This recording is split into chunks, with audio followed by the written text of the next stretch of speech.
আসসালামু আলাইকুম।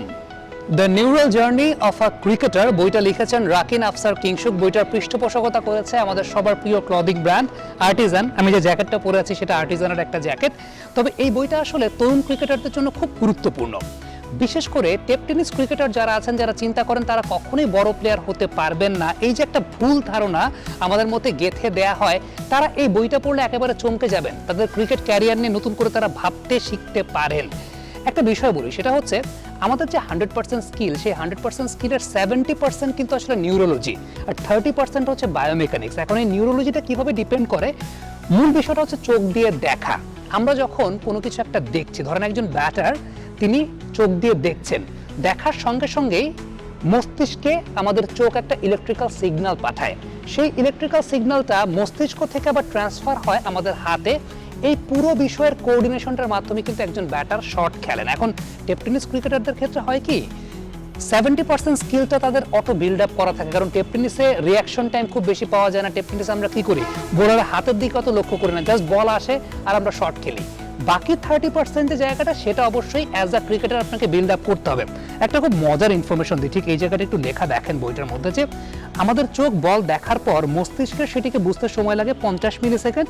মস্তিষ্ক সেটাকে ক্যালকুলেট করে দেহে ইলেকট্রিক্যাল সিগন্যাল দিতে সময় নেয় প্রায় 100 মিলি সেকেন্ড। তারপর সেই সিগন্যাল অনুযায়ী আমাদের দেহ রিয়াকশন তৈরি করে ব্যাট সুইং করতে সময় নেয় 150 মিলি সেকেন্ড। সুতরাং বল দেখা থেকে শুরু করে ব্যাট সুইং পর্যন্ত একজন ব্যাটসম্যানের সময় লাগে প্রায় 300 মিলি সেকেন্ডের মতো।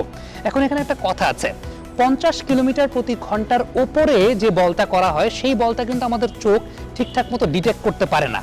তাইলে একজন ব্যাটসম্যান আসলে 150 কিলোমিটার বা 130 কিলোমিটার গতির বল খেলেন কিভাবে? তিনি খেলেন তার সাবকনশিয়াস মেমোরি দিয়ে। এখন আপনি চিন্তা করতে পারেন সাবকনশিয়াস মেমোরি কতটুকু বুঝতে পারে। ঠিক এই বইতে একটা কথা লেখা আছে, আমাদের সাবকনশিয়াস মাইন্ড প্রতি সেকেন্ডে 11 মিলিয়ন অর্থাৎ 1 কোটি 10 লক্ষ কাজ করতে সক্ষম। 1 সেকেন্ডে আপনার সাবকনশিয়াস মাইন্ড 1 কোটি 10 লক্ষ কাজ করতে সক্ষম। এন্টায়ার এই ইনফরমেশনগুলো এই বইটাতে আছে, যে আপনি অ্যাজ আ ব্যাটার আপনার নিউরোলজিটাকে কিভাবে ঠিকঠাক করবেন, আমাদের চোখের ফোকাস কয় ধরনের, সফট ফোকাস এবং হার্ড ফোকাস, এবং সেই জায়গাটা থেকে সবচেয়ে ইম্পর্টেন্ট ব্যাপার হচ্ছে আপনি যখন বল ফেস করছেন, আপনি কিন্তু বল দেখছেন না, এটা কিন্তু সিইং, এটা ট্র্যাকিং। আপনি বলকে ট্র্যাক করছেন।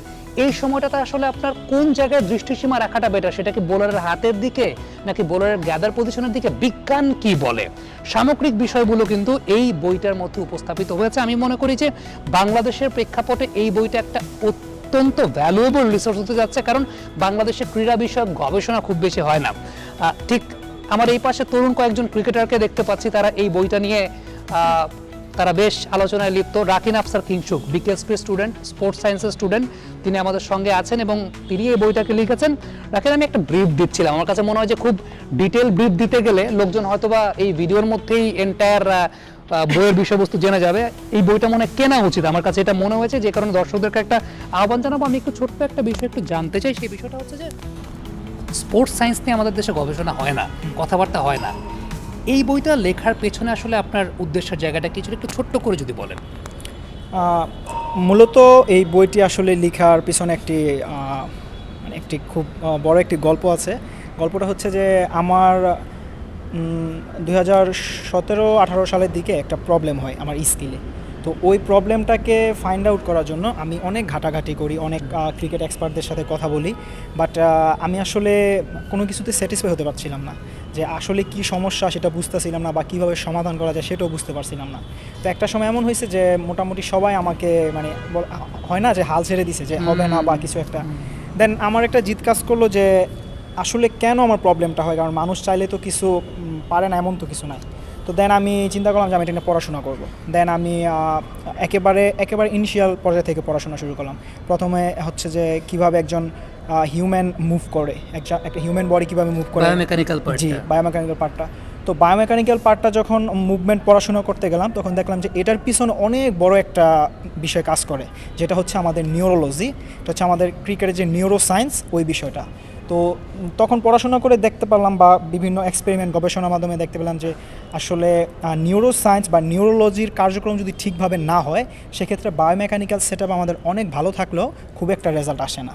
তো যে কারণেই কি আসলে সাকিব আল হাসান তার যে চোখের প্রবলেমটা হচ্ছিল, সেই চোখের প্রবলেমটার কারণেই তার ব্যাটিংয়ের উপর একটা ইম্প্যাক্ট পড়েছিল। ব্যাপারটাকে আসলে সেরকম যে ওই ফ্যাক্টরটার প্রবলেমের জন্য হয়তো এন্টায়ার বায়োমেকানিক্যাল সেট আপেও প্রবলেম হচ্ছিল। অবশ্যই, কারণ একজন প্লেয়ারের যখন কোনো স্কিল সংক্রান্ত প্রবলেম হয় সেক্ষেত্রে আপনার 80% চান্স থাকে যে তার নিউরোলজিক্যাল কোনো প্রবলেম হচ্ছে, হয় সে বল দেখতে পারছে না বা দেখার পরেও তার বডির যে সিগনালগুলো বা রিয়াকশন রিফ্লেকশনগুলো ঠিকভাবে কাজ করতেছে না। এখন এটা হচ্ছে একটা মাল্টি প্রসেসিং, বিভিন্ন কারণে এটা হতে পারে। যেমন সাকিব আল হাসানের বিষয়টা যদি আমি বলি, ম্যাক্সিমাম মানুষই ওনার সমস্যাটা নিয়ে কথা বলে যে ওনার চোখে সমস্যা, কিন্তু আমি এটার সাথে পুরোপুরি একমত হতে পারি না।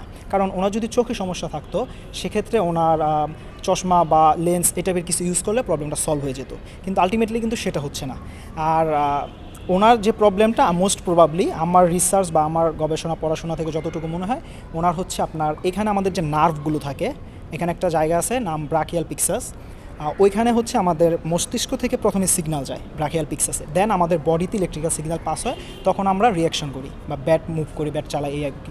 কিন্তু ওনার যেটা হয় যে ওনার ঘাড়ের যে মাসেল, এখানে হয়তো কোনো স্ট্রেসের কারণে এখানে স্টিফনেস হয়েছে, যার কারণে ইলেকট্রিক্যাল সিগন্যালটা ভালোভাবে পাস হয় না, যার কারণে হচ্ছে যে ওনার বডি ভালো রিয়াকশন করতে পারে না বা ব্যাট কখন কি চালাবে সেটা বুঝে না। উনি বল দেখে, বাট বল দেখে আপনি হয়তো ওনার সাথে কথা বললে বুঝতে পারবেন, আমি যতটা মনে হয় যে উনি বল দেখে, বাট দেখার পর ওনার বডি রিয়্যাক্ট করে না। কারণ হচ্ছে যে ওনার ইলেকট্রিক্যাল সার্কুলেশনটা খুব একটা ভালো হয় না। আর এটার বিভিন্ন কারণ আছে, এটা মেন্টাল স্ট্রেস থেকে হতে পারে, কোনো ইনজুরি থেকে হতে পারে। আচ্ছা, আপনি বইটা লেখার আগে আমি যদি একটু আসি, এই বইটা লেখার আগে আমি দেখলাম যে আপনি অপটিক্যাল বিষয় অর্থাৎ চোখের বিষয় নিয়ে অনেক গবেষণা করেছেন, নার্ভের বিষয় নিয়ে গবেষণা করেছেন। আপনি কি এই ফিল্ডগুলোর এক্সপার্টদের সঙ্গে, যেমন একটু উদাহরণ দিয়ে যদি বলি যে চোখের ব্যাপার নিয়ে যখন আপনি লিখেছেন, সেটা কি চোখের ডক্টরের সঙ্গে কোনো কনসালটেন্সি করেছেন বা নিউরোলজির কোনো ডক্টরের সঙ্গে কনসালটেন্সি করেছেন যে এই জায়গাটায় যখন লিখছেন থিওরিটিক্যালি, তখন এই গবেষণাগুলো আপনার করা হয়েছে?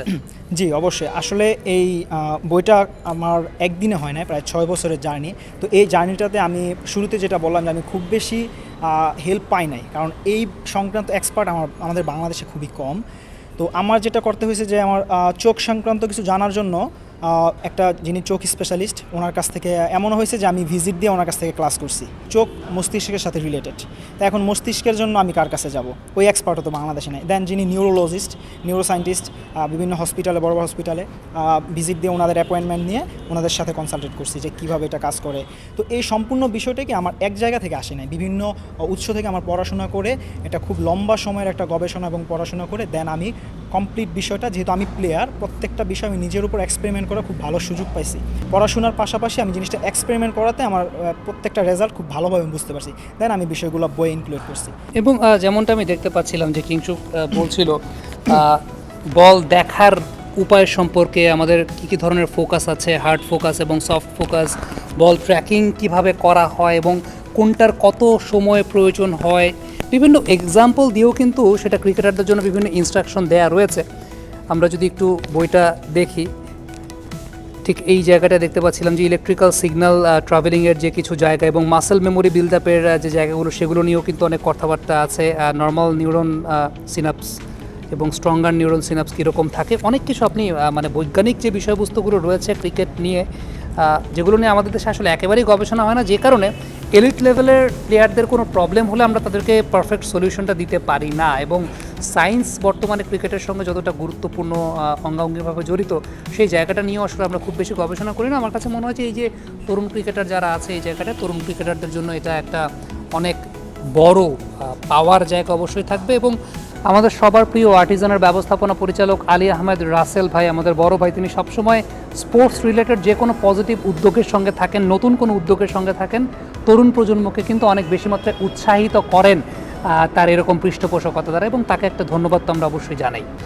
এবং এই বইটার ব্যাপারে যখনই তিনি শুনেছেন এরকম একটা উদ্যোগ বাংলাদেশে কেউ নিয়েছে, এর আগে তো আসলে আমরা ওইভাবে কখনো শুনি না যে ক্রিকেট বিজ্ঞান নিয়ে কেউ বই লিখেছেন বা ক্রিকেট বিজ্ঞান নিয়ে কারো সচেতনতা তৈরি করার কাজ করছেন।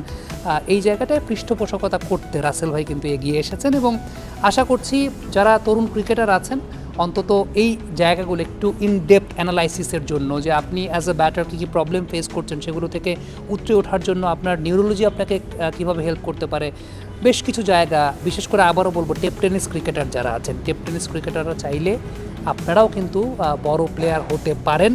তারা এই বইটা হয়তোবা নিয়ে দেখতে পারেন যে ঠিক আছে, আমি আমার জায়গা থেকে আমার স্কিলটাকে আরও কীভাবে ডেভেলপ করতে পারি। আবারও বলি, অ্যাকর্ডিং টু দিস বুক আমাদের স্কিলটা কিন্তু যদি 100% চিন্তা করি 70%ই আমাদের নিউরোলজির উপর ডিপেন্ড করে, এবং সেটা ক্রীড়া বিজ্ঞান এমনটাই বলছে। 30% যে বায়োমেকানিক্যাল ফ্যাক্টরগুলো সেগুলোর জন্য আমরা ড্রিল করি, এবং ড্রিলিংয়ের ক্ষেত্রে মনে হয় সাবকনশিয়াস মেমোরি অনেক গুরুত্বপূর্ণ একটা ভূমিকা রাখে বা সব এটাও কিছু। খুব ভালোভাবে রিলেটেড, আর এটা খুব গুরুত্বপূর্ণ একটা বিষয় প্লেয়ারদের জন্য। কারণ ম্যাক্সিমাম ক্ষেত্রে আমরা একটু খেয়াল করে দেখতে পারবো সারা দেশে যেটা হয়, অনেক সময় ধরে কাজ করে, লম্বা সময় হার্ডওয়ার্ক করে, দিন শেষে রেজাল্ট আসলে খুব একটা পায় না। এটার খুব বড় একটা কারণ হচ্ছে ওরা সঠিক ড্রিলটা করতে পারে না। এই বইয়ে উল্লেখ আছে যে আমাদের মাসেল মেমোরি যখন ডেভেলপ হয় তখন আমাদের মস্তিষ্কে কিছু প্যাটার্ন তৈরি হয়। তো ওই প্যাটার্নটা আসলে মস্তিষ্কে কীভাবে তৈরি হবে ওটা মস্তিষ্ক জানে না। মস্তিষ্ককে আমরা যে ধরনের কাজ করাবো প্যাটার্নটা ওইভাবেই তৈরি হবে। এখন আমরা ভুল করি ড্রিল আর সঠিক ড্রিল করি, এটা মস্তিষ্ক ওইভাবেই নেবে। মস্তিষ্ক জানে না আমি কী করতেছি।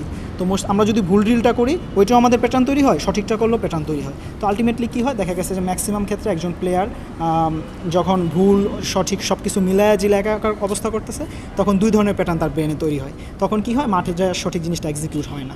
কারণ এই আর আমরা খেয়াল করে দেখতে পাবো ম্যাক্সিমাম কোচ বলে যে সঠিক ড্রিলটা করো, সঠিক ড্রিলটা করো। এই সঠিক ড্রিলটা করার পিছনে সায়েন্সটা হচ্ছে এটা, প্র্যাকটিস করো, কিন্তু প্র্যাকটিস করাটা মূল বিষয় না, রাইট প্র্যাকটিস করাটা মূল বিষয়। রাইট প্র্যাকটিস করার জন্য আসলে সেই জায়গাটাতে স্পোর্টস সায়েন্সের অনেক কিছু কিন্তু জড়িত আছে। The neural journey of a cricketer, আমি আশা করছি যারা তরুণ ক্রিকেটার আছেন অন্তত পারচেস করে দেখবেন যে বিষয়টা কেমন এবং কোথায় আপনি পারচেস করতে পারবেন এই বইটা, সেটা অবশ্যই আপনি স্ক্রলে দেখতে পাচ্ছেন যে কোথা থেকে আপনি এই বইটাকে পারচেস করতে পারবেন। আশা করছি যারা ক্রিকেটার আছেন তাদের উপকারে আসবে। আমিও বইটা পড়েছি, আমার কাছে বেশ ভালো লেগেছে। Thank you very much. Comment বক্সে আপনাদের মন্তব্য মতামত জানতে চাই।